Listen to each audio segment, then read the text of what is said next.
शतमकमणिनीला चारुकल्हारहस्ता स्तनभरनमिताङ्गी सान्द्रवात्सल्यसिन्धुः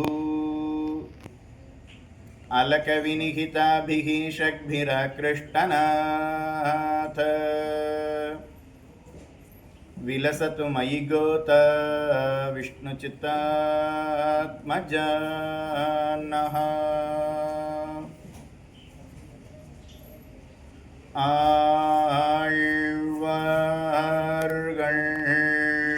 ஆழ்வார்கள்வாழி அருளிச்செயல்வாழி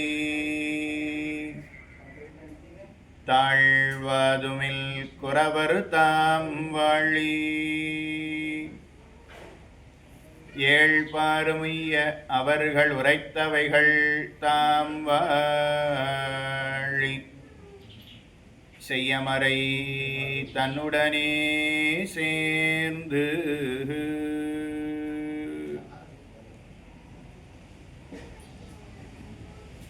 திருவரங்கன் திருமுற்றத்து அடியார்கள் கூடியிருக்கக்கூடிய இன்றைய தினம்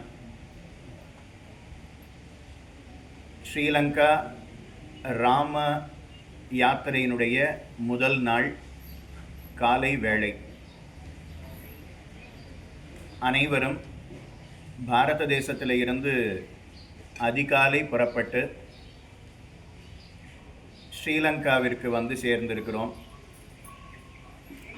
அங்கிருந்து நாம் இப்பொழுது வந்திருக்கக்கூடிய இடம் இந்திரனுடைய கோயில். ராம ராவண யுத்தம் நடைபெறும் பொழுது ராவணன் தேர்ல இருந்து சண்டையிட்டான்,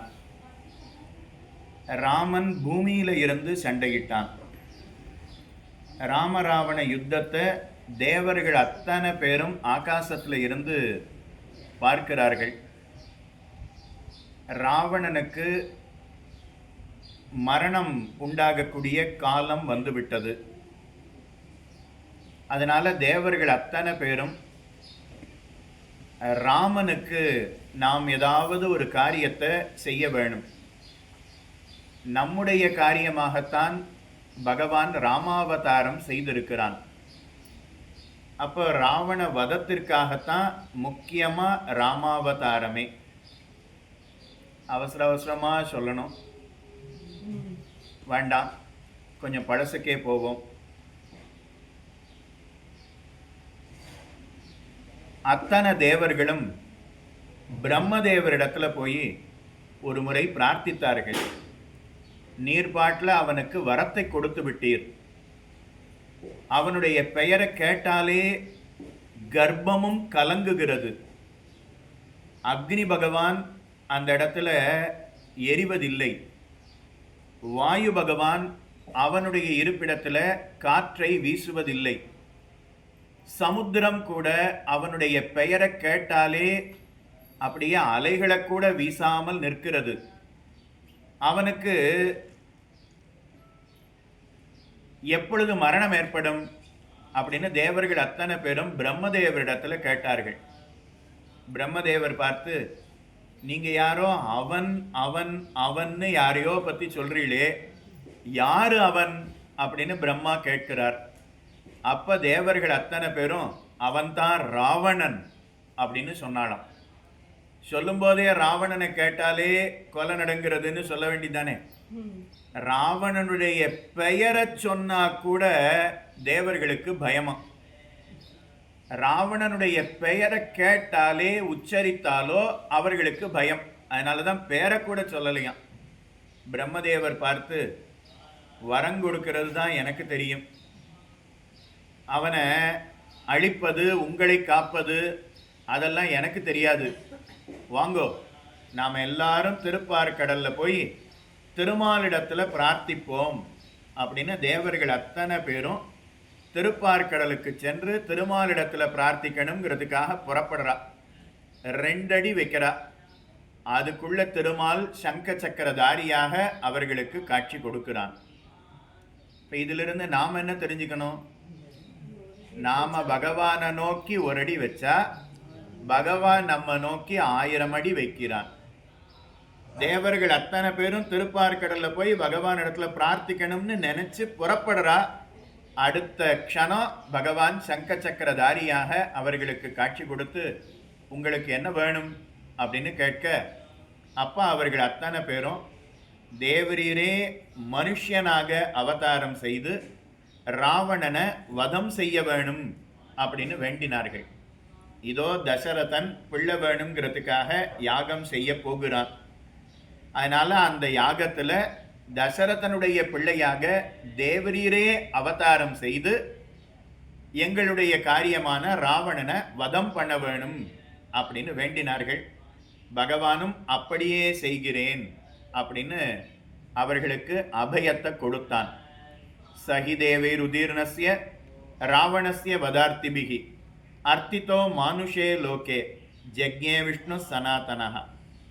ராவண வதத்துக்காகவே ராமாவதாரம், ராமன் அவதாரம் செய்கிறான். அப்போ தேவரீரை 4வராக பிரித்து கொண்டு அவதாரம் செய்ய வேணும் அப்படின்னு வேண்டினாளாம். அப்படியே செய்கிறேன் ஒத்துக்கொண்டான். அதனால சாட்சாத் பகவானே தசரதனுடைய மூத்த பிள்ளையாக ராமனாக அவதாரம் செய்தான்.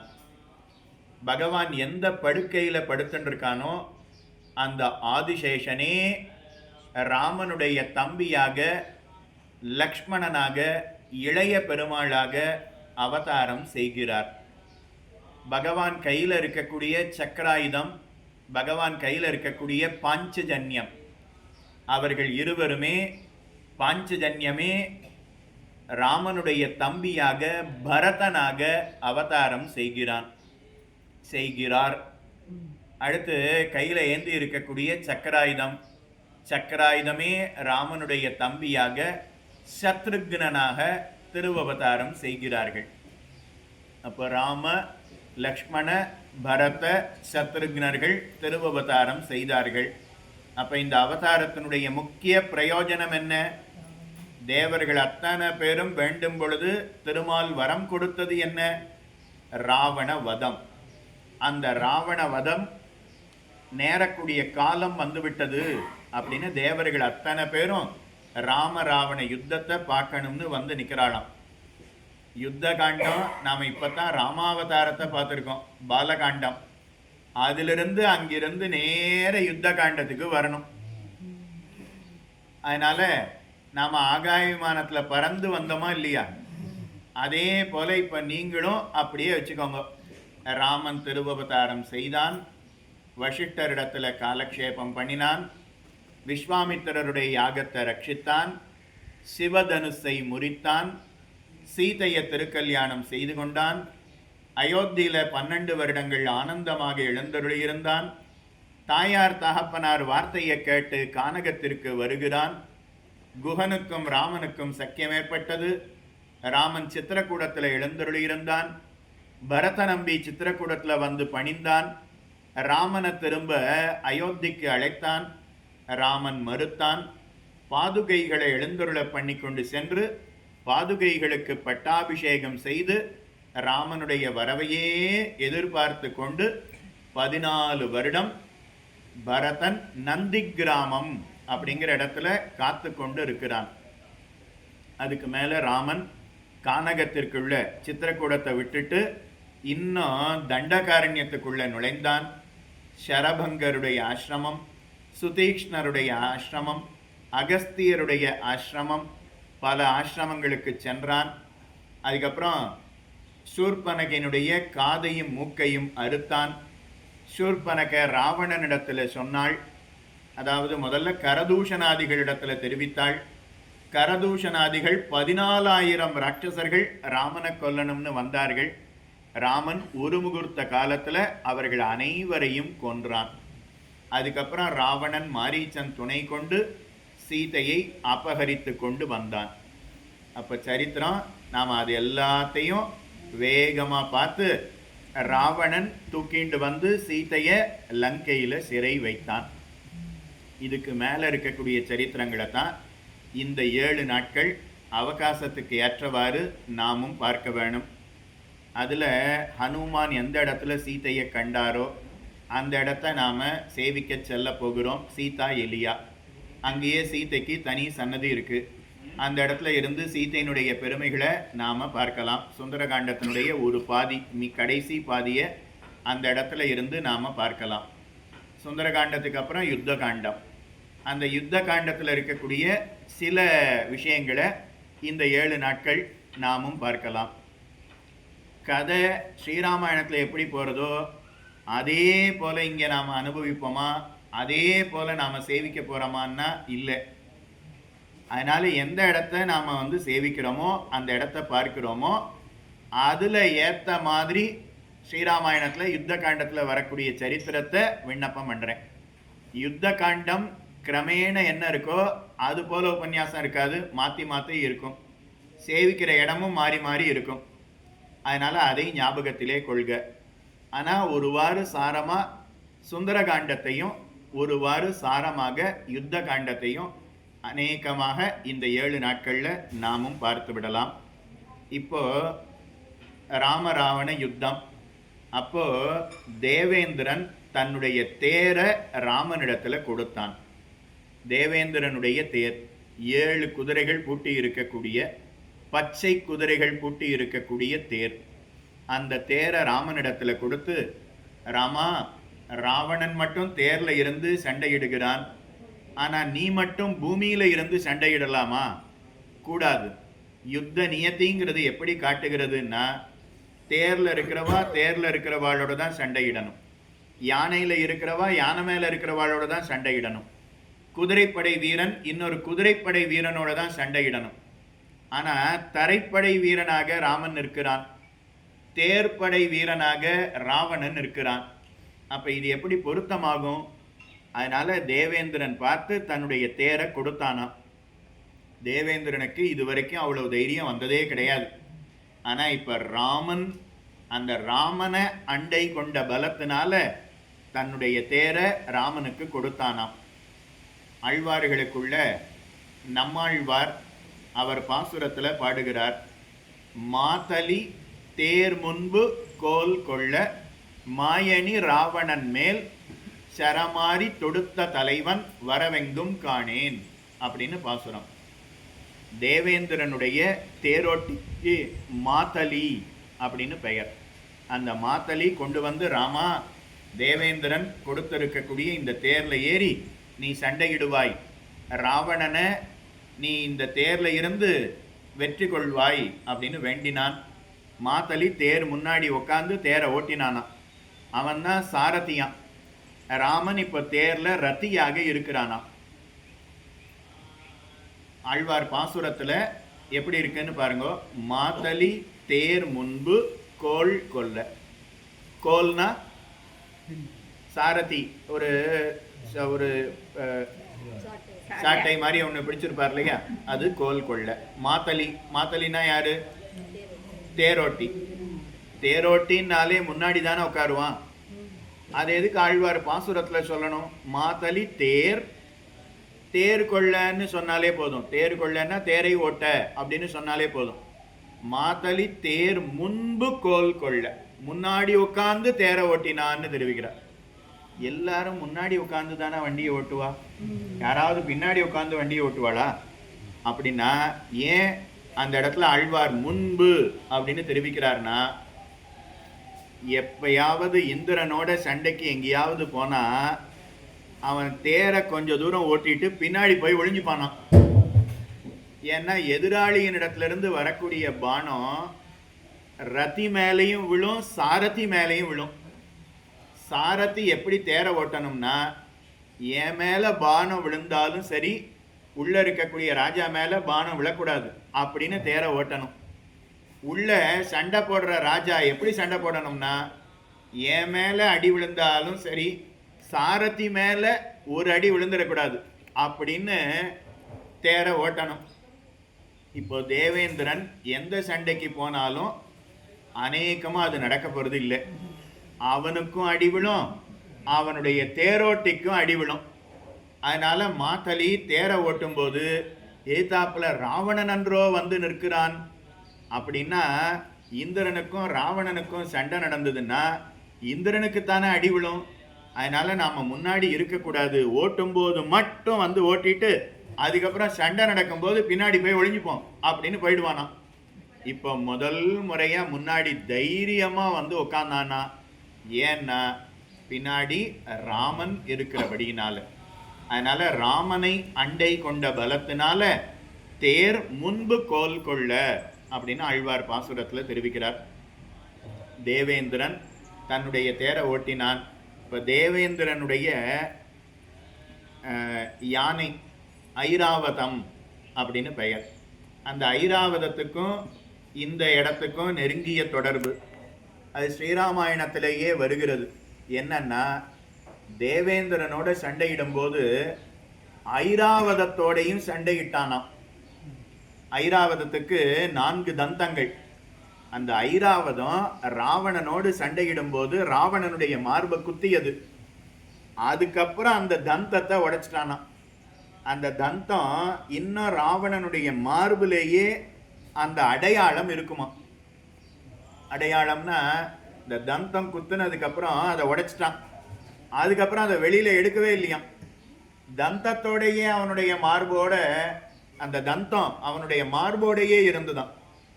ஏன் எடுக்கல? வைத்தியர் இடத்துல சொல்லி நாம ஏதாவது கம்பு ஏதோ முள்ளு உள்ள போயிடுதுன்னா ஆப்ரேட் பண்ணி எடுப்போமே, அதை போல தேவேந்திரன் எடுத்துக்க வேண்டியதானே அப்படின்னா பண்ணலையாம். ஏன்னா ஐராவதத்தோட நான் மோதி ஜெயித்தவன் அப்படின்னு எல்லாருக்கும் தெரியணுங்கிறதுக்காக அந்த ஐராவதத்தினுடைய தந்தங்கள் தன்னுடைய மார்புல பதிந்து இருந்தாலும் சொருகி இருந்தாலும் அதை வெளியில எடுக்காம அந்த மார்போட இருந்தானா ராவணன். இப்போ ஐராவதம் பார்த்தது. ராமராவண யுத்தம் நடக்கும்போது முன்னொரு காலத்துல என்னோடு சண்டையிட்டு என்னுடைய தந்தத்தை முறித்தானே, அதனால ஐராவதம் தன்னுடைய கூட இருக்கக்கூடிய யானை கூட்டங்களுக்கெல்லாம் தலைவன் ஐராவதம். அதனால ஐராவதம் அழைச்சுதான் எல்லா யானைகளையும் அழைச்சு, நீங்க எல்லாரும் ராமனோட படைக்கு செல்லுங்கள், எதிரி படை ராவணனுடைய படையை துவம்சம் பண்ணுங்கள் அப்படின்னு எல்லா யானைகளையும் அனுப்பி வைத்தானாம். அதனால இந்த இடத்துக்கும் யானைக்கும் ஒரு பொருத்தம் இருக்கு. இங்கேயும் பல யானைகள் இருக்கிறது. ஒரு சமயமும் உள்ள இருக்கக்கூடிய இந்திரனுக்கு வீதியில புறப்பாடு நடக்கும். அதுக்கப்புறம் அந்த யானை வருஷா வருஷம் அந்த யானையினுடைய அந்த யானை மேல இந்திரனை இழந்தொருளை பண்ணி கொண்டு வீதி பிரதட்சணம் பண்ணுவா. அதுக்கப்புறம் அந்த யானையினுடைய காலம் முடிஞ்சதுக்கப்புறம் அந்த யானையினுடைய தந்தத்தை அப்படியே அங்கே மாட்டி 2 பக்கமும் வச்சிருக்கா இல்லையா, பார்த்து இல்லையா. அதனால தந்தத்துக்கும் இதுக்கும் நெருங்கிய தொடர்பு. ஸ்ரீராமாயணத்திலே அந்த சரித்திரம்ங்கிறது அப்படியே இருக்கிறது. அதனால இந்திரன் ராமனுக்கு தேர் கொடுத்தான். ராமன் அந்த தேர்ல ஏறி ராவணனோடு சண்டையிட்டான், ராவணனை முடித்தான் அப்படிங்கிறது சரித்திரம். அது வரைக்கும் இந்த இடத்துக்கு வந்திருக்கிற விஷயத்தை நாம இப்ப பார்த்துருக்கோம். இதுக்கப்புறம் சஞ்சீவனி பர்வதம், அங்க சில விஷயங்களை வேறு சில விஷயங்களை விண்ணப்பம் பண்றேன். அதுக்கப்புறம் நாளை மறுநாள் சுந்தரகாண்டத்தினுடைய ஒரு பாதி, கடைசி பாதின்னு சொன்னோம். அப்ப சுந்தரகாண்டத்தினுடைய முதல் பாதி நாம பார்க்க வேண்டாமா? அதை இப்ப அவகாசத்துக்கு ஏற்றவாறு விண்ணப்பம் செய்து விடுகிறேன். சரியா அரை மணி நேரத்துல சுந்தரகாண்டத்துல ஒரு சில விஷயங்களை இந்த கோட்டியில விண்ணப்பம் செய்து விடுகிறேன். ஏன்னா ஸ்ரீலங்கை அப்படின்னா முதல்ல சுந்தரகாண்டம் அப்படிங்கிறது மிக முக்கியம். சுந்தரகாண்டம் அதுல நடந்தது முழுக்க இங்கே தான். அதனால அதை அவகாசத்துக்கு ஏற்றவாறு விண்ணப்பம் செய்கிறேன். கிஷ்கிந்தா காண்டம் அதனுடைய கடைசியில நாம பார்க்கணும். இப்ப நாம இந்த சரித்திரத்தை எதுல விட்டோம்? ராமனுடைய சரித்திரம். ராமன் சித்திரக்கூடத்திற்கு வந்தான். அதுக்கப்புறம் பரதன் ராமனுடைய பாதுகைகளை பெற்றுக்கொண்டு நந்தி கிராமத்திற்கு சென்றான். ராமன் கானகத்திற்கு வந்தான். சீதையை ராவணன் தூக்கி கொண்டு வந்தான். இது வரைக்கும் நாம பார்த்தோமா? அதுக்கப்புறம் ராமன் சீதையை தேடி கொண்டு வருகிறான். அப்ப ஜடாயு மகாராஜர் அவர்தான் ராவணன் சீதையை தூக்கி கொண்டு தென் திசையை நோக்கி சென்றான் அப்படின்னு வழிகாட்டினார். தென் திசையை நோக்கி வருகிறார். அப்ப கபந்தன் அவன் பார்த்து ராமனால மாண்டு போனான் கபந்தன். அப்ப கபந்தன் பார்த்து வழிகாட்டுகிறான். ராவணன் தூக்கிண்டு போனான். இந்த பக்கத்துல கிஷ்கிந்தை அப்படின்னு இருக்கு.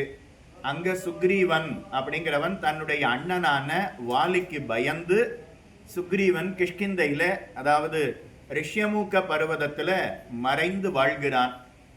அவனோடு உனக்கு தோழமை உண்டாச்சுதேயானால் அவன் எங்க சீதை இருந்தாலும், ராவணன் சீதையை எங்க வைத்திருந்தாலும் ஒளித்து வைத்திருந்தாலும் தேடி கண்டுபிடித்து கொடுத்து விடுவான். அந்த சுக்ரீவன் தர்மத்தின்படி நடப்பவன், அவனோடு தோழமை கொள்வாய் அப்படின்னு கபந்தன் தெரிவித்தான். ராமன் பார்த்து, சரி சுக்ரீவன் ரிஷ்யமுக பர்வதத்துல இருக்கான்னு சொல்லிட்ட, அவன் தர்மத்தின் வழி இருப்பவன்னு சொல்லிவிட்டாய், அவனோடு தோழமை கொள்ளணும்னு சொல்லிட்ட, நான் அப்படியே செய்யறேன். ஆனா அவன் இருக்கிறது எந்த இடம், வழி எங்க அப்படின்னு கேட்டா, வழி எனக்கு தெரியாது சொன்னான். சொல்றதெல்லாம் சொல்லிட்டு கடைசியில வழி எனக்கு தெரியாதுன்னு சொன்னான். ஆனா இங்கிருந்து தென் திசையை நோக்கி சென்றால் சபரியினுடைய ஆசிரமம் வரும். அந்த சபரி உனக்கு சுக்ரீவன் எங்க இருக்கான்னு அவ வழிகாட்டுவா. சபரியினுடைய இருப்பிடத்துக்கு நான் வழிகாட்டுகிறேன் அப்படின்னு கபந்தன் தெரிவித்தான். அதனால கபந்தன் வழிகாட்டுதலின்படி சபரி ஆசிரமத்திற்கு வந்தான். அதுக்கப்புறம் சபரி கொடுத்த கனிகளை ஏற்றுக்கொண்டான். சபரி பார்த்து கிஷ்கிந்தை, அதாவது ரிஷ்யமூக்க பர்வதம் எந்த இடத்துல சுக்ரீவன் மறைந்து இருக்கிறானோ அந்த இடத்துக்கு வழிகாட்டினார். அதுக்கப்புறம் ராமனுக்கும் சுக்ரீவனுக்கும் தோழமை ஏற்பட்டது. அந்த சரித்திரம் அது எல்லாம் ராமாயணம் பார்ட் 3. இப்போ நாம் வந்திருக்கிறது ராமாயணம் பார்ட் 2. பார்ட் 1 வந்தவா யார் இருக்கு? கையை தூக்குங்க பார்ப்போம். போன வருஷம் ராமாயணம் பார்ட் 1, ஸ்ரீராமாயணம் 9 நாட்கள் ராமாயணம் முழுக்க சொல்லியிருக்கோம். அதில் சித்திரக்கூடம் வரைக்கும் சேவித்திருக்கிறோம், ஞாபகத்திலே கொள்க. இப்போ ராமாயணம் பார்ட் 2. அடுத்த வருஷம் பிப்ரவரியில் ராமாயணம் பார்ட் 3. அது விட்ட இடம் நாசிக்கில் இருந்து மேலே இருக்கக்கூடிய இடங்கள் வரைக்கும் நாம் அனுபவிக்க இருக்கிறோம், ஞாபகத்திலே கொள்க. இப்போ ராமனுக்கும் சுக்ரீவனுக்கும் சங்கதி ஏற்பட்டது. வாலிய ராமன் முடித்தான். சுக்ரீவனுக்கு பட்டாபிஷேகம் செய்தான். 4 மாதங்கள் கார்காலங்கள் கழித்து சுக்ரீவன் சீதையை தேடத் தொடங்குவதற்காக 4 திசைகளிலேயும் வானரங்களை அனுப்புகிறான். அதில் தென் திசையை நோக்கி ஹனுமான், அங்கதன், ஜாம்பவான், நளன், நீளன், மைந்தன், த்விதன் முதலான வானரங்களை அனுப்ப, அதில் வானரங்கள் சமுத்திரத்தை பார்த்து விட்டன. அப்போ சமுத்திரத்துக்கு நடுவில் லங்கா பட்டணம் இருக்கிறது அப்படிங்கிறத சம்பாதிங்கிறவர் தெரிவித்தார். அந்த சரித்திரம் என்னங்கிறத பின்னாடி ராமோடா ஹனுமான் டெம்பிளுக்கு போகிறோம், அப்போ அங்கே சொல்கிறேன். திருக்குறுங்குடி மலை, அந்த மலைக்கு மகேந்திரகிரி பர்வதம் அப்படின்னு பெயர். அந்த மலையில் இருந்து ஹனுமான் தாவி லங்கைக்கு வரணும் அப்படின்னு முடிவு பண்ணினார். அத்தோட கிஷ்கிந்தா காண்டம் அப்படிங்கிறது பூர்த்தி ஆகிறது. அதுக்கு மேலே சுந்தரகாண்டம். அப்போ சுந்தரகாண்டம் எங்கே தொடங்கிறது? திருக்குறுங்குடி மலை. அந்த மலைக்கு இன்னைக்கு திருக்குறுங்குடி மலைன்னு பெயர். அன்னைக்கு ராமாயண காலத்தில் அதற்கு மகேந்திரகிரி பர்வதம் அப்படின்னு பெயர். அந்த இடத்துல இருந்து ஹனுமான் லங்கைக்கு வரணும், அதனால தாண்டனும் அப்படின்னு முடிவு பண்ணிட்டார். கிட்டத்தட்ட 100 யோஜனை தூரம். ஒரு யோஜனைனா 15 கிலோமீட்டர். 100 யோஜனை அப்படின்னா 1500 கிலோமீட்டர். அதனால 1500 கிலோமீட்டர் தாவனம் அப்படின்னு ஹனுமான் முடிவு செய்தார். தன்னுடைய உடலை மிகப்பெரிய உருவமாக மாற்றிக்கொண்டார். 30 யோஜனை நீளமா, அதாவது உயரமா, 10 யோஜனை பருமனா, அகலமா. இப்போ நீங்களே கணக்கு சொல்லுங்க, கிலோமீட்டரில் சொல்லுங்க. 30 கிலோமீட்டர்னா 30 பெருக்கல் 15, 450 கிலோமீட்டர் உயரம். 30, அதுக்கு அடுத்தது 10 பெருக்கல் 15, 150 கிலோமீட்டர் பருமன். அவ்வளவு பெரிய உருவத்தை எடுத்துக்கொண்டு ஹனுமான் தாவரத்துக்கு தயாரானார். அப்படியே குதிச்சு பார்க்கிறார். தாவரத்துக்கு முன்னாடி கையை தோளில் தட்டிக்கிறார், தொடையில தட்டிக்கிறார். அப்படியே 2 தடவை குதிச்சு பார்க்கிறார். அதுக்கப்புறம் வேகமாக லங்கையை நோக்கி தாவுகிறாராம். அப்படி தாவும் பொழுது அந்த மகேந்திரகிரி பர்வதம், அதுல சில மலைகள் பாறைகள்லாம் அது பூமியில அழுந்தி போனதாம். அங்க மகேந்திரகிரி பர்வதத்திலேயே நம்பி ஆறு அப்படின்னு ஓடுகிறது. நம்பி ஆறு தேவலோகத்துல இருக்கக்கூடிய அப்சர ஸ்திரீகள்லாம் அங்க வந்து தீர்த்தமாடனுங்கிறதுக்காக வந்திருக்காளாம். வஸ்திரங்களை களைந்து வைத்துவிட்டு நீராடி கொண்டு இருந்தார்களாம். ஹனுமான் தாவினாரே, அப்ப என்னவோ திடீர்னு மேலே இருந்து மலைகள்லாம் இடிஞ்சு விழருது அப்படின்னு அவர்கள் வஸ்திரத்தை எடுக்காமலே ஆகாச மார்க்கமா போனாலாம். நிறைய ரிஷிகள்லாம் மலைக்கு கீழே இருந்து தவம் புரிந்து கொண்டிருந்தார்கள். திடீர்னு ஹனுமான் தாவர வேகத்தை பார்த்த உடனே மலைகளும் மரங்களும் அப்படியே பிடுங்கிண்டு வந்து கீழே விழறத பார்த்த உடனே, ஓ, இனிமே நாம் இந்த இடத்துல தவம் புரிவது கூடாது, இந்த இடம் பாதுகாப்பான இடம் அன்று அப்படின்னு அவளும் ஆகாச மார்க்கமா பறந்து சென்றார்களாம். அவ்வளவு வேகமா ஹனுமான் தானும் தாவினாராம். ஹனுமானோடைய சில மரங்களும் மலைகளும் அவர் பின்னாடியே வந்து நடுவுல சமுத்திரத்துல விழுந்துதான். ஏதோ வண்டி வேகமா 80 கிலோமீட்டர் ஸ்பீட்ல போறது, நாம சைக்கிள்ல 5 கிலோமீட்டர் ஸ்பீட்ல போயிட்டு இருக்கோம்னு வச்சுப்போம். அப்போ அந்த வண்டி இந்த சைக்கிளை தாண்டி வேகமா போச்சுன்னா அப்ப சைக்கிள் என்ன ஆகும்? அதுவும் 5 கிலோமீட்டர்ல இருந்து ஒரு 15 கிலோமீட்டர் வேகமா போய் பொத்துன்னு கீழே விடும். உண்டா இல்லையா? அத போல அங்க இருக்கக்கூடிய மலைகளும் மரங்களும் ஹனுமானோடையே பின்தொடர்ந்து சென்று சமுத்திரத்துல விழுந்துதான். ஹனுமான் கையை அப்படியே நீட்டி தன்னுடைய வாலை அப்படி மேல நீட்டி அவர் பறந்து வந்தாராம். அப்போ கீழே இருக்கக்கூடிய திமிங்கலங்கள் அதெல்லாம் பார்த்து ஏதோ கருடன், அந்த கருடன் தான் நம்மை விழுங்குவதற்காக வருகிறார் அப்படின்னு நினைச்சாலாம். ஹனுமான் கையை இப்படி நீட்டி வச்சிருக்காருன்னு வச்சுப்போம். அதுக்கப்புறம் முகம், அவருடைய முகம் அப்படியே வாய் இப்படி குறுகி இருக்கும் இல்லையா? இந்த இடம் ஹனு அப்படின்னு பெயர். அந்த இடம் குறுகி இருக்கும், அதனால கருடனுடைய மூக்கு மாதிரி இருக்கு. கையை இப்படி நீட்டி இருக்கார், கருடனுடைய சிறகுகளை போல இருக்கு. வாலு பின்னாடி இருக்கு, அது பறவையினுடைய சிறகு போல இருக்கிறது. அத கீழே இருந்து திமிங்கலங்களும் முதலைகளும் பார்த்து, ஓ, நம்மை விழுங்குவதற்கு கருடன் வந்து விட்டார் அப்படின்னு பயந்து போனாலாம். அதுக்கப்புறம் ஹனுமான் கையை முன்னாடி நீட்டுறார். பறக்கும்போது இப்படியும் பறந்து வருவாராம், இப்படியும் பறந்து வருவாராம். கையை இப்படி முன்னாடி நீட்டுறார். அதுக்கப்புறம் வாலு பின்னாடி இருக்கு. கீழே இருந்த சில திமிங்கலங்கள்லாம் பார்த்து, பெரிய நாகம் நம்மை விழுங்குவதற்காக வருகிறது அப்படின்னு நினைச்சாலாம். ஹனுமானை பார்த்தா பாம்பு மாதிரியா இருக்கு அப்படின்னா, ஆம், கையை முன்ன நீட்டிருக்காரா இல்லையா, அதனால 10 தலை தெரியறது. அதுக்கு அடுத்தது வாலை பின்னாடி நீட்டிருக்காரா இல்லையா, அது பாம்புனுடைய வால் போல தெரியறது. அதனால மிகப்பெரிய நாகம், பாம்பு கீழே இருக்கக்கூடிய திமிங்கலங்களை விழுங்குவதற்காக வருகிறதுன்னு அத்தனை ஜல ஜந்துக்கள்லாம் பயந்து போனதாம். ஹனுமான் வேகமாக வருகிறார். அப்போ சமுத்திரத்துக்கு நடுவுல இருந்து ஒரு மலை, கருத்து இருக்கக்கூடிய ஒரு மலை, அது சமுத்திரத்துக்கு நடுவுல இருந்து மெல்லமா வெளியில வந்து ஹனுமானை மறைக்கிறது, ஹனுமானுடைய வேகத்தை தடுக்கிறது. ஹனுமான் பார்த்து, ஏதோ திடீர்னு ஒரு மலை வந்து நம்மளை தடுக்கிறதே அப்படின்னு தன்னுடைய மார்பால அப்படியே மோதினார். மார்பால மோதின உடனே அந்த மலை அப்படியே சமுத்திரத்துல மூழ்கி போனது. மறுபடியும் மலை மறுபடியும் வெளியில வந்தது. மனித உருவத்தை எடுத்துக்கொண்டு கையை கூப்பி கொண்டு பேசியது. அப்போ ஹனுமான் பார்த்து, நீர் யார் அப்படின்னு கேட்கிறார்.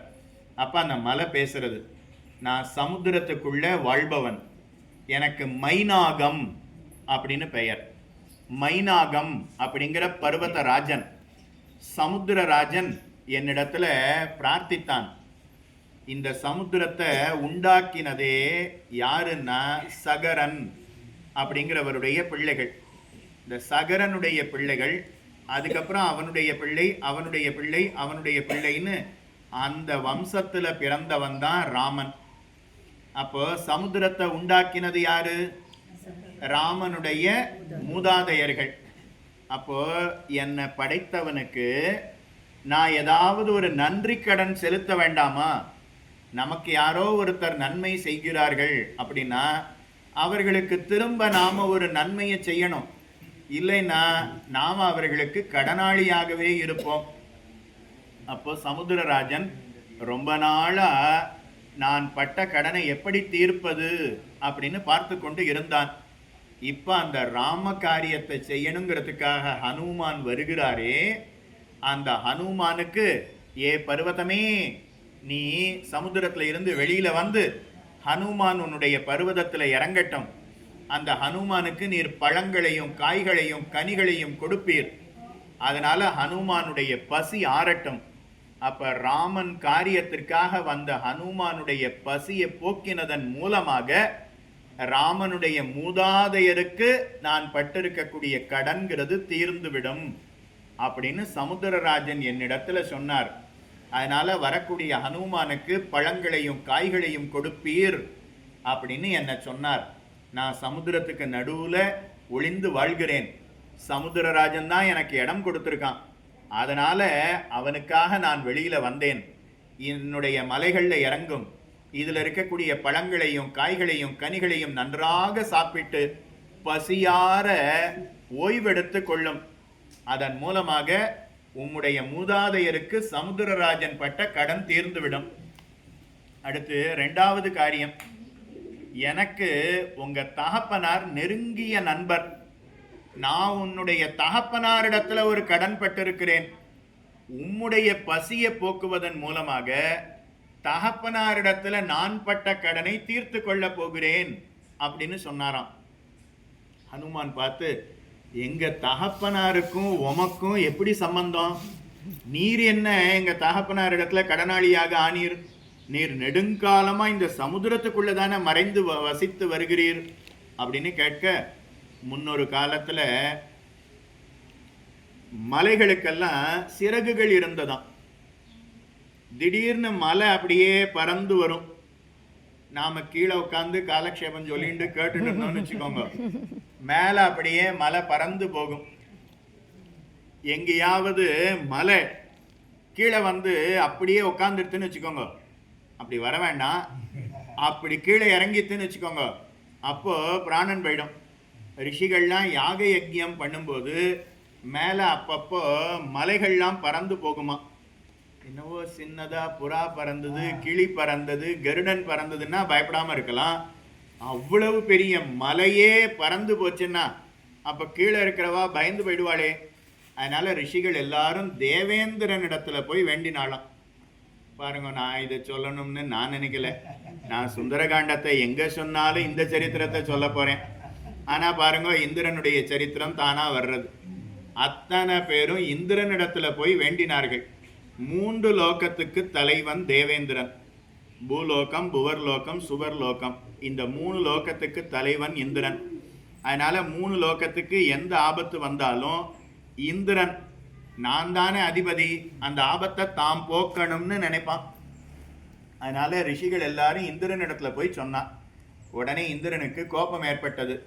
அப்படின்னா அந்த மலைகளுடைய சிறகுகளை நான் வெட்டி விடுகிறேன் அப்படின்னு முடிவு பண்ணினார். இந்திரன் தன்னுடைய வஜ்ராயுதத்தினால ஒவ்வொரு மலையினுடைய சிறகுகளையும் அப்படியே வெட்டினாராம். எல்லா மலையினுடைய சிறகுகளையும் வெட்டி வீழ்த்தினார் இந்திரன். அதனாலதான் இன்னைக்கு மலைகள்லாம் அங்கங்க அப்படியே இருக்கிறது. இல்லைன்னா நாம எங்கேயாவது உட்காந்துட்டு இருப்போம், இமயமலை திடீர்னு நம்மாத்துக்கு மேல பறக்கும். நாம எங்கேயாவது மைசூர்ல உட்காந்துட்டு இருப்போம், மலைய பருவத்தம் அந்த பக்கமா பறந்து போகும். அதனால நல்ல வேளை இந்திரன் பார்த்து அந்த கட்டம்லாம் பூமியில இருக்கிறவர்களுக்கு உண்டாக கூடாதுன்னு ரிஷிகள் பிரார்த்தனைக்காக வெட்டி வீழ்த்தினார். அப்போ கடைசியா இந்த மைனாக பருவத்தம், இந்த பர்வதத்தினுடைய சிறகுகளை வெட்டணும்னு வஜ்ராயுதத்தை எடுத்தான். இந்த மைனாக பர்வதமும் வாயு பகவானும் நெருங்கிய நண்பர்களும். என்னுடைய நண்பனுக்கு ஒரு ஆபத்துன்னா இப்போ நான் காப்பாற்ற வேண்டாமா? கரடி கதை நாம் என்ன பார்த்துருக்கோம்? ஆபத்துக்கு உதவுபவனே நண்பன். கரடி உன் காதில் ஏதோ ஒன்று சொல்லித்துன்னு நம்ம சிறு வயசில் கதை படிச்சிருக்கிறோமா இல்லையா? ஆபத்துக்கு உதவுபவனே நண்பன். அதனால இப்போ வாயு பகவான் வேகமாக காற்றை ஊதினார். அதனால மைனாக பர்வதம் அதை அப்படியே சமுத்திரத்தில் தள்ளிவிட்டார். சமுத்திரத்துக்குள்ள மறைந்து இந்த மைனாக பர்வதம் வாழ்ந்து வருகிறது. தேவேந்திரனும் மைனாக பர்வதத்தை தேடி தேடி பார்த்தான். எங்க இருக்குன்னு கண்டுபிடிக்க முடியல. அதனால விட்டு விட்டான். இப்பதான் முதல் முறையா சமுத்திரத்திலிருந்து வெளியில வந்துதான்.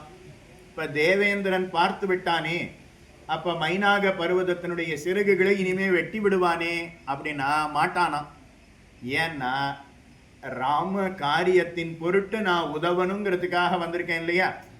அப்படின்னா அந்த இந்திரனுடைய காரியத்துக்காகத்தானே ராமாவதாரம். அப்ப ராமனுக்கு உதவினால் அப்ப இந்திரனுக்கு உதவினார் போலேதானே. அதனால இந்திரனுடைய கோபம் என் பேரில விழாது அப்படின்னு சொல்லி தைரியமா வெளியில வந்தாராம். தேவேந்திரனும் மேலேந்து பார்த்துட்டே இருந்தார். இந்த இடத்துலதான் நீ இவ்வளவு நாளா ஒளிந்து கொண்டு இருந்தாயா? சரி, கவலைப்பட வேண்டாம். என்னுடைய காரியத்துக்காகத்தான் ராமாவதாரம். அந்த ராமனுக்கு உதவுவதற்காக நீ வெளியில வந்தபடினால இனிமே உன்னை கொல்ல மாட்டேன், உன்னுடைய சிறகுகளை வெட்ட மாட்டேன் அப்படின்னு தேவேந்திரனும் உடனே சொன்னானாம். அதனால உன்னுடைய தகப்பனார் எனக்கு நெருங்கிய நண்பர். அதனால உமக்கு நான் பழங்களையும் காய்களையும் கொடுப்பதன் பொருட்டு தகப்பனாரிடத்துல நான் பட்ட கடனை தீர்க்க வேணும். அதனால என்னிடத்துல இறங்கும். இங்க இருக்கக்கூடிய தேனை ஜலத்தை பருகும், காய்களையும் பழங்களையும் நன்றாக பருகிவிடும், தின்றுவிடும், களைப்பாரிவிடும். ஒரு வாரம் இங்க ரெஸ்ட் இடம், அதுக்கப்புறம் போய்க்கலாம். சீனரி ரொம்ப நன்னா இருக்கும், அதுக்கப்புறம் போய்க்கலாம். மைனாக பர்வதம் தெரிவித்தது. அப்ப ஹனுமான் பார்த்து, மைனாக பர்வதமே, ராம காரியம் முடியும் வரை நான் எங்கேயும் இறங்குவது இல்லை, சாப்பிடுவதும் இல்லை. அதனால ராம காரியம் முடியட்டும், அப்புறம் நான் வரேன். அதனால நீர் கேட்டதே போரும், சாப்பிடும்னு சொன்னீரே அதுவே நான் சாப்பிட்ட மாதிரி அப்படின்னு அனுகிரகம் செய்தார். அப்ப மைனாக பர்வதம், சமுத்திரராஜன் எல்லாரும் ஹனுமான வாழ்த்தினார்கள். நீர் எந்த காரியத்துக்காக செல்லுகிறீரோ அந்த காரியம் நன்றாக முடியட்டும் அப்படின்னு வாழ்த்தினார்கள். இப்ப ஹனுமான் மைனாக பர்வதத்தை தாண்டி வருகிறார். தேவர்கள் எல்லாரும் இந்த ஹனுமானுக்கு வீரம் இருக்கிறது, ஆனா புத்தி சாதுரியம் இருக்கிறதா அப்படின்னு பார்க்கணும்னு தேவேந்திரன் மறுபடியும் இந்திரன் சுத்தி சுத்தி இந்திரன் சரித்திரமே வர்றது. தேவேந்திரன் பார்த்து சுரசா தேவி அப்படின்னு ஒருத்தையை அழைத்தான். சுரசா தேவி, அவளுக்கு இன்னொரு பெயர் கத்ரு அப்படின்னு பெயர். இந்த ஹனுமானுடைய புத்தி சாதுரியத்தை சோதித்து பார்க்கணும் அப்படின்னு சொல்ல, அப்படியே செய்கிறேன் ஒத்துக்கொண்டார். அந்த கத்ரு தேவி சுரசா தேவி, அவ ஒரு பெரிய ராட்சசியினுடைய உருவத்தை எடுத்துக்கொண்டாள். ஹனுமான் அவர் பறந்து வரார் இல்லையா, அவருக்கு நேர தன்னுடைய முகத்தை வச்சுண்டு வாய ஆன்னு விரிச்சு வச்சுண்டு இருந்தா. அப்ப ஹனுமான், என்னுடைய வேகத்தை தடுப்பது யாரு? ஏ பெண்ணே, நீ எதுக்காக எனக்கு நேர வாய ஆன்னு திறந்துட்டு இருக்க, நீ விலகு அப்படின்னு சொன்னார். அப்போ அவ பார்த்து தெரிவிக்கிறார், பிரம்மா எனக்கு ஒரு வரம் கொடுத்திருக்கிறார். என்ன வரம்னா, என் முகத்துக்கு நேர யார் வராளோ அவ என் வாய்க்குள்ள போயிடணும் அப்படின்னு பிரம்மா எனக்கு ஒரு வரம் கொடுத்திருக்கிறார். இப்போ என் முகத்துக்கு நேர நீர் வந்துட்டீரா, அப்ப நீர் என் வாய்க்குள்ள போயிடணும், செய்கிறீரா அப்படின்னு கேட்டார். பிரம்மா என்ன சொல்லியிருக்காரோ அதை எல்லாரும் கடைபிடித்துத்தானே ஆக வேண்டும். ஹனுமான் பார்த்து, செய்கிறேன், ஆனா இப்போ பிரம்மாவனுடைய வார்த்தையை நிறைவேற்றுவதை காட்டிலும் மிக முக்கியமான ஒரு வார்த்தை ஒன்று இருக்கிறது, ராம காரியம். ராமனுடைய பத்னியான சீதையை ராவணன் லங்கையில சிறை வைத்திருக்கிறானாம். அதனால அந்த சீதையை கண்டுபிடிக்கணுங்கிறதுக்காக நான் சென்று கொண்டிருக்கிறேன். நான் போய் சீதையை கண்டுபிடிச்சு ராமனிடத்துல தகவல் சொல்லி ராமனுக்கும் சீதைக்கும் ஒரு சேர்த்தியை உண்டாக்கி விட்டு ராமனும் சீதையும் சேர்ந்து அயோத்திக்கு போனதுக்கு அப்புறம் நான் திரும்ப வரேன், அப்போ உன் வாய்க்குள்ள போயிடுறேன் அப்படின்னு சொன்னார். ஆனா அந்த சுரசாதேவி கேட்கல. அதெல்லாம் முடியாது, அவ்வளவு நேரம்லாம் நான் கொடுக்க முடியாது, அவ்வளவு நேரம் கொடுக்க முடியாது, அதனால இப்பொழுதே என்னுடைய வாய்க்குள்ளே செல்ல வேணும் அப்படின்னு சொல்ல ஹனுமான் பார்த்து, இவளுடைய முகமோ 20 யோஜனை இருக்கு, நானோ 30 யோஜனை இருக்கேன், நான் எப்படி பெரியவனான நான் எப்படி சிறிய வாய்க்குள்ள போறதுன்னு கேட்கிறார். ஓ அப்படியா, அவ 40 யோஜனைக்கு வாயான்னு பிளந்தாளாம். ஹனுமான் 50 யோஜனைக்கு வளர்ந்தார். அவ 60 யோஜனைக்கு வாயை பிளந்தார். ஹனுமான் 70 யோஜனைக்கு வளர்ந்தார். இவ 80 யோஜனைக்கு முகம், அவளுடைய வாய் பெரிதானது. ஹனுமான் பார்த்து 100 யோஜனை, மிகப்பெரிய உருவம். 100 யோஜனை 1500 கிலோமீட்டருக்கு மிகப்பெரிய உருவத்தை ஹனுமான் எடுத்துக்கொண்டார். இப்போ அவளுடைய வாய்க்குள்ளே சென்றார். அப்படியே அவ வாயை மூடிட்டார். அதுக்கப்புறம் என்னாச்சு? ஹனுமான் அவளுடைய வாய்க்குள்ளே சென்று விட்டார். அப்பதான் ஹனுமானுடைய புத்தி சாதுரியம் என்னங்கிறத நாம தெரிஞ்சுக்கலாம். மனோஜவம் மாருத துல்லிய வேகம் ஜிதேந்திரியம் புத்திமதாம் வரிஷ்டம் வாதாத்மஜம் வானர யூதமுக்கியம் ஸ்ரீராமதூதம் சிரசா நமாமி சொல்றோம் இல்லையா? 100 யோஜனைக்கு அவர் மிகப்பெரிய உருவத்தை எடுத்துட்டு வாய்க்குள்ள போனார். பிரம்மா சொன்னதை கடைபிடிச்சாச்சா? அவளுக்கு என்ன வரும்? என் முகத்துக்கு நேர யார் வந்தாலும் வாய்க்குள்ள போயிடணும், அதனால அவளும் விட போறது கிடையாது. பிரம்மா சொல்றத கடைபிடிக்கணும், அதனால ஹனுமானும் அவளுடைய வாய்க்குள்ள போயிட்டார். இப்போ அவ மிகப்பெரிய 90 யோஜனைக்கு வாயை விரிச்சிருக்கான்னா அப்ப அவ பல்லு எவ்வளவு பெருசா இருக்கும்? சும்மா சொல்லுங்களேன், ஒரு 5 யோஜனை வச்சுக்கலாமா? ஒரு பல்லுக்கும் அடுத்த பல்லுக்கும் இடைவெளி இருக்கும் இல்லையா? அது எத்தனை இருக்கும்? ஒரு யோஜனை வச்சுக்கலாமா? ஹனுமான் பார்த்து மிகப்பெரிய உருவத்தோட வாய்க்குள்ள போய் 1 யோஜனை இடைவெளி இருக்கும் இல்லையா? அதை விட சிறிய உருவத்தை எடுத்துட்டு அந்த இடைவெளி வழியா அவ வாயை மூடிட்டா. பல்லு இடுக்கினுடைய வெளியில அப்படியே ஹனுமான் மிகச்சிறிய உருவத்தை எடுத்துட்டு வெளியில வந்துட்டார். ஹனுமான் அதாவது 8 விதமான சக்திகளை பெற்றிருப்பவர் அப்படின்னு சொல்றோம் இல்லையா? அதுல மிகப்பெரிய உருவத்தை அனிமா, கரிமா, லகுமா அப்படின்னு இருக்கு. அதுல மிகப்பெரிய உருவத்தை எடுத்துண்டு வாய்க்குள்ள போனார். மிகச்சிறிய உருவத்தை எடுத்துண்டு அந்த பல்லுக்கு நடுவுல இருக்கக்கூடிய இடைவெளி வழியா ஹனுமான் வெளியில வந்து விட்டார். இப்ப தேவர்கள்லாம் பார்த்து, ஓ என்ன சாமர்த்தியம், என்ன சாமர்த்தியம், அவருக்கு பலம் மட்டும்தான் இருக்குன்னு நினைச்சேன், ஆனா புத்தி சாதுரியமும் இருக்கிறதே அப்படின்னு தேவர்கள்லாம் புஷ்பமாரி பொழிந்தார்கள். அதுக்கப்புறம் சுரசாதேவி, ஹே ஹனுமன், எந்த காரியத்துக்காக செல்லுகிறீரோ அந்த காரியம் மங்களகரமாக நடக்கட்டும் ஆசீர்வாதம் பண்ணினாலாம். தேவர்கள்லாம் உன்னை சோதித்து பார்க்கணுங்கிறதுக்காக என்னை அனுப்பினார், நீர் அந்த சோதனையில வெற்றி பெற்றீர் சொல்லிட்டா. இப்போ ஹனுமான் அப்படியே இன்னும் வேகமாக செல்லுகிறார். இப்போ ராட்சசியினுடைய உருவத்தை எடுத்துண்டு ஒருத்தி தடுத்தான்னு பார்த்தோமா? அடுத்து உண்மையிலேயே ஒரு ராட்சசி, சிம்ஹிகா அப்படின்னு பெயர். முடிஞ்ச உடனே கேள்வி கேட்பேன்,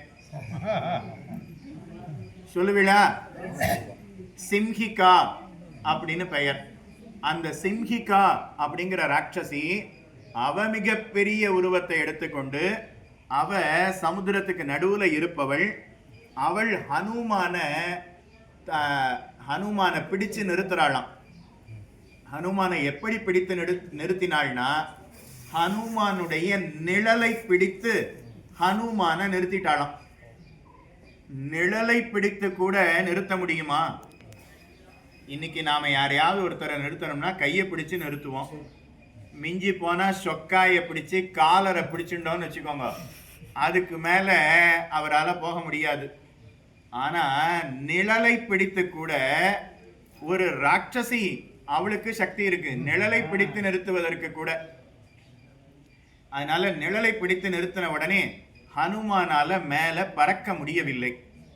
அதனால ஹனுமான் பார்த்து, யாரோ நம்மை தடுக்கிறார்களே, யாரு அப்படின்னு பார்க்கிறார்.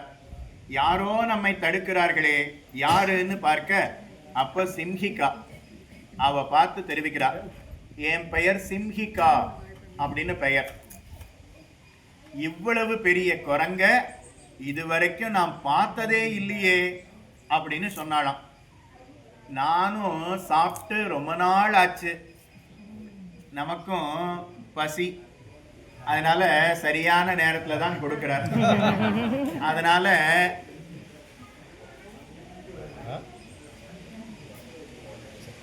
நானும் சாப்பிட்டு ரொம்ப நாள் ஆச்சு, இவ்வளவு பெரிய எடுத்துக்கோங்க, எல்லாருக்கும் சேர்த்து ஒரு இது எடுத்துக்கோங்க.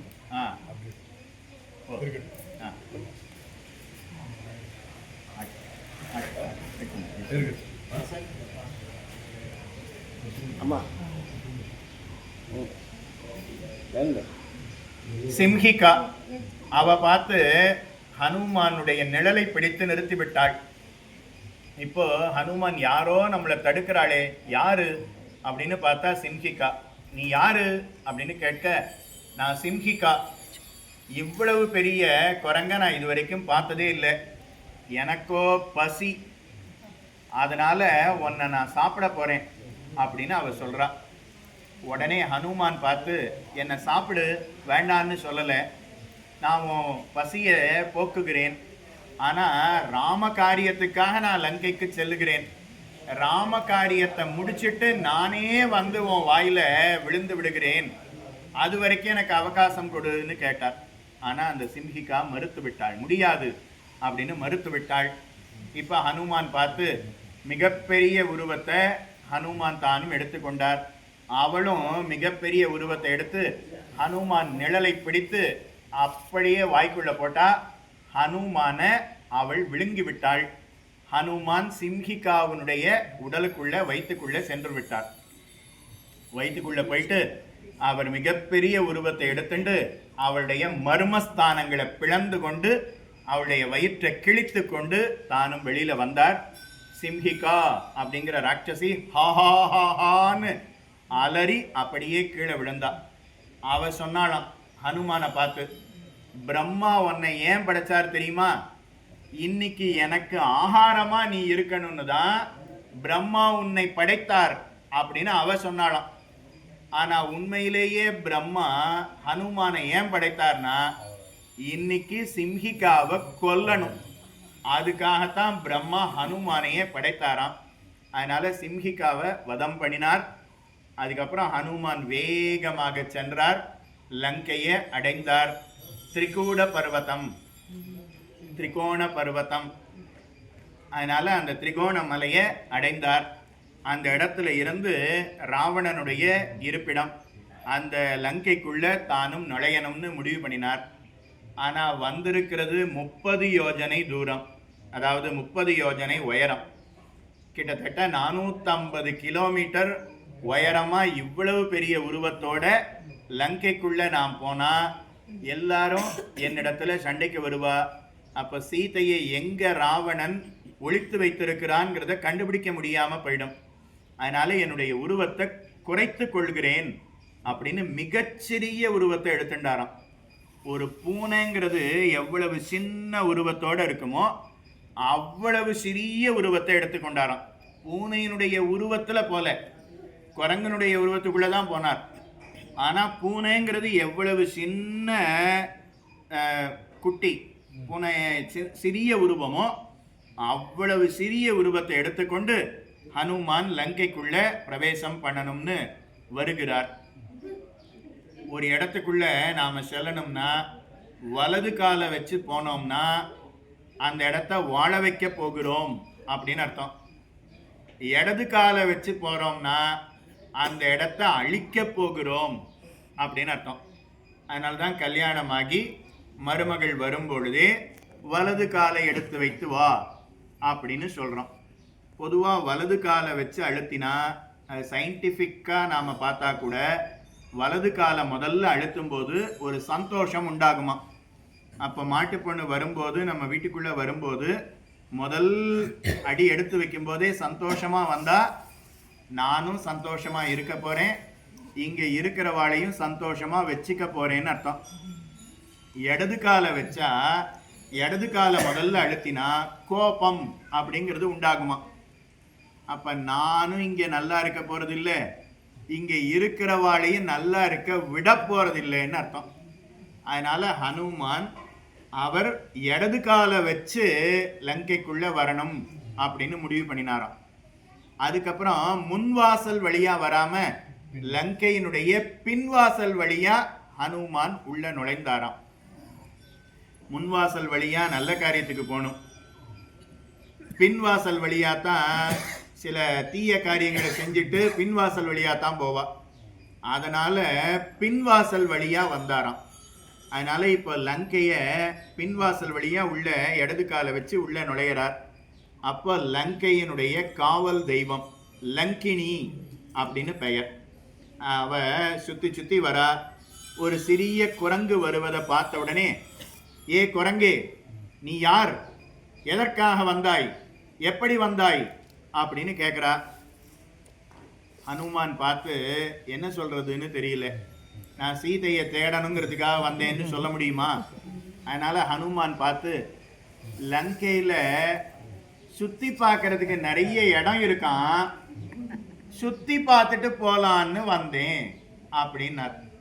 அவளுக்கு கோபம் வந்துடுத்து. அவ கன்னத்தில் ஓங்கி அறைந்தாளாம்.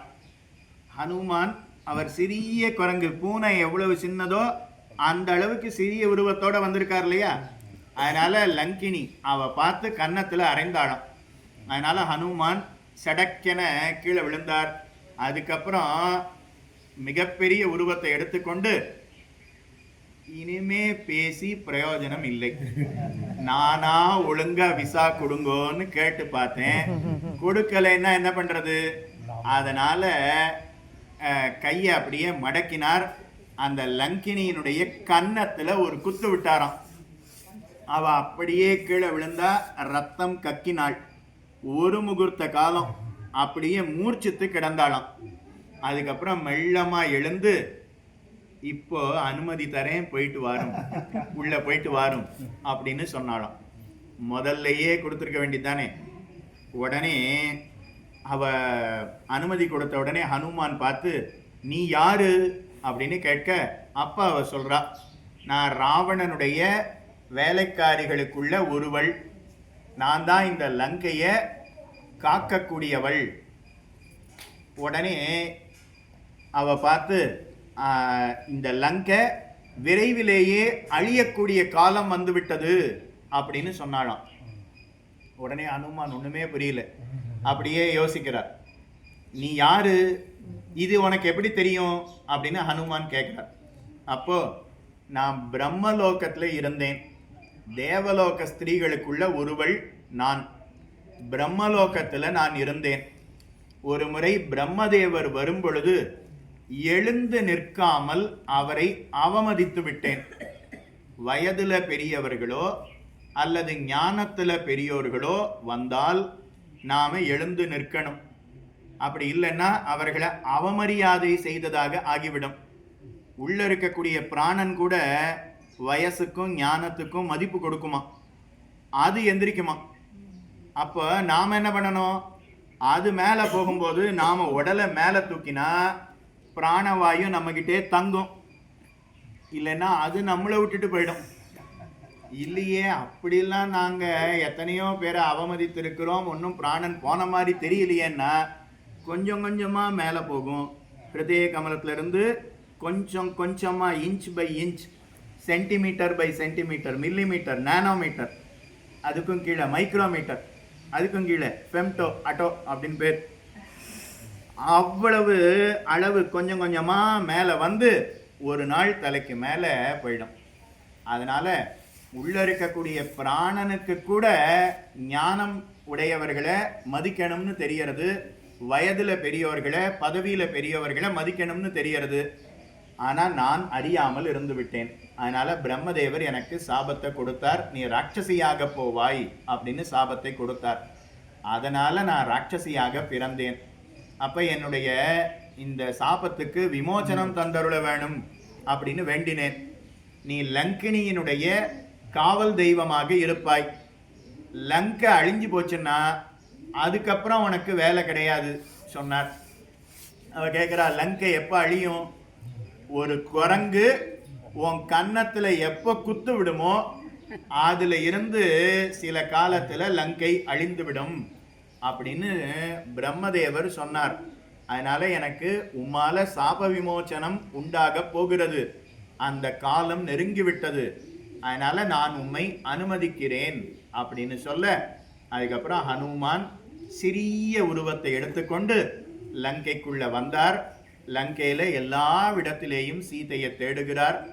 கிராமம் கிராமமாக, நகரம் நகரமாக, பட்டணம் பட்டணமாக எல்லா இடத்திலேயும் சீதையை தேடுகிறார் அப்படிங்கிறது சரித்திரம். இதுக்கு மேலே சீதையை எப்படி அவர் கண்டுபிடித்தார், சீதையினிடத்துல என்ன பேசினார், கணையாளி மோதிரத்தை கொடுத்தது, சூடாமணியை பெற்றது, லங்கையை எரித்தது, ராவணனுக்கு உபதேசம் செய்தது, மறுபடியும் திருப்புல்லானிக்கு சென்றது. சுந்தரகாண்டத்தினுடைய மீதி பகுதி என்னங்கிறத நாளை மறுதினம், நாளைக்கு அவகாசம் இருந்தாலும் அல்லது நாளை மறுதினம் சீதா எலியா அப்படிங்கிற இடத்துக்கு நாம் செல்ல போகிறோம். அங்கே சீதைக்கு தனி கோவிலே இருக்கிறது, சீதை அம்மன் டெம்பிள் அப்படின்னே பெயர். அதனால் அந்த இடத்துல இருந்து அந்த விஷயங்கள் எல்லாவற்றையும் நாமும் அனுபவிக்கலாம். இன்னைக்கு நாம் முதல் இடம் தேவேந்திரன், அவன் ராமனுக்கு தேர் கொடுத்த இடம். அந்த இடத்தையும் நாம் சேவித்திருக்கிறோம். இந்த இடத்துல இருந்து ராமனுடைய சரித்திரத்தையும் நாமும் அனுபவித்திருக்கிறோம், துவங்கி இருக்கிறோம். மேலே சொல்ல வேண்டிய அர்த்தங்களை சஞ்சீவி பர்வதம், அதை நாம் மத்தியானம் அடுத்து ஒரு 2-2.5 மணி நேரம் ட்ராவல் இருக்குது. அதில் 100 கிலோமீட்டர். ஆனால் 100 கிலோமீட்டர் நம்ம ஊரில் போனோம்னா 1.5 மணி நேரத்தில் போயிடலாம். இங்கன்னா நமக்கு 40 கிலோமீட்டருக்கு மேலே வண்டி போகக்கூடாது. நம்ம கேரளாவில் எப்படி இருக்குமோ அதை போலத்தான் மலைகளுக்கு நடுவிலேயே ரோடு ஒன் வேயாக தான் இருக்குது. அதனால் மெல்லமாகவே நம்ம போவோம். அங்கே ஒரு 1 மணி நேரம் சஞ்சீவி பர்வதத்தை ஹனுமான் எப்படி கொண்டு வந்தார், எதற்காக கொண்டு வந்தார், அந்த விஷயங்கள் என்னங்கிறத அங்கே நாம் அனுபவிப்போம். அதுக்கப்புறம் இன்றைக்கி ராத்திரி நாம் தங்குற இடம், அது மறுபடியும் அங்கிருந்து ஒரு 2 மணி நேரம், 2 மணி நேரத்துக்குள்ளே நாம் அந்த இடத்துக்கு தங்குற இடத்துக்கு போயிடுவோம். நாளைக்கு இதை போல் ஹெவி ட்ராவல் அப்படிங்கிறது அநேகமாக கிடையாது. அதனால் இன்றைக்கி நாம் ஒரு இடத்த பார்த்துருக்கோம், ஒரு விஷயத்தை நாம் அனுபவித்திருக்கிறோம். இன்னும் ஒரு 1 மணி நேரம் உபன்யாசத்தை நாமும் கேட்க இருக்கிறோம். அதுக்கப்புறம் இரவு தங்கி கொள்வோம். ராத்திரி சாயங்காலம் சஞ்சீவி பர்வதம். அப்போ நாளைக்கு என்ன ப்ரோக்ராம் அப்படிங்கிறத ராம் சுவாமி உங்களிடத்தில் தெரிவித்து கொள்வர். ராமனுடைய அனுகிரகம் வந்திருக்கக்கூடிய அனைவருக்கும் பரிபூர்ணமாக உண்டாக வேணுமாய் சீதையினுடைய திருவடி தாமரைகளிலும் ஹனுமானுடைய திருவடி தாமரைகளிலும் பிரார்த்தித்து கொண்டு, தேவேந்திரனுக்குன்னு இருக்கக்கூடிய கோவில் இந்த இடத்த நாம் அடைந்திருக்கிறோம். பொதுவாக தேவதைகளை இதர தேவதாந்திரங்களை வழிபடுவது கூடாது. ஆனால் இந்த இடத்துல நாம் இந்திரனை வழிபடுவதில் ஒரு குறையும் இல்லை. ஏன்னா தானே பரம்பொருள் அப்படின்னு சொல்லக்கூடிய ரேஸில் தேவேந்திரன் கிடையாது. அது மட்டும் இல்லாமல் ராமனுக்கு தேர் கொடுத்தபடியினால ராம பக்தனாகவே இந்த இடத்துல இருக்கிறார். அதனால் இந்த இடத்துல இருந்து அந்த விஷயங்களை நாம் அனுபவித்தோம். இந்த இடத்துல இருந்து நாம் புறப்படுவோம். கீழே இறங்கினா உங்களுக்கு மதிய உணவு கொடுக்கப்படும். மதிய உணவு எடுத்துக்கோங்க. அதுக்கப்புறம் யாராக ரெஸ்ட் ரூம் போகணுமோ போயிட்டு இங்கிருந்து நாம் புறப்பட்டோம்னா அநேகமாக ஒரு 2 மணி நேரம் ட்ராவல் பண்ணோம்னா சஞ்சீவி பர்வதம் அந்த இடத்தையும் சேவித்து கொண்டு அங்கு சில விஷயங்களை அனுபவித்து கொண்டு நாமும் செல்லுவோம் என தெரிவித்து கொண்டு அடியோமோடும் நின்னோடும் பிரிவின் இருக்க வேண்டும் என்று சொல்லி இத்தோடு அமைகிறேன். க்ஷமிக்க பிரார்த்தனை.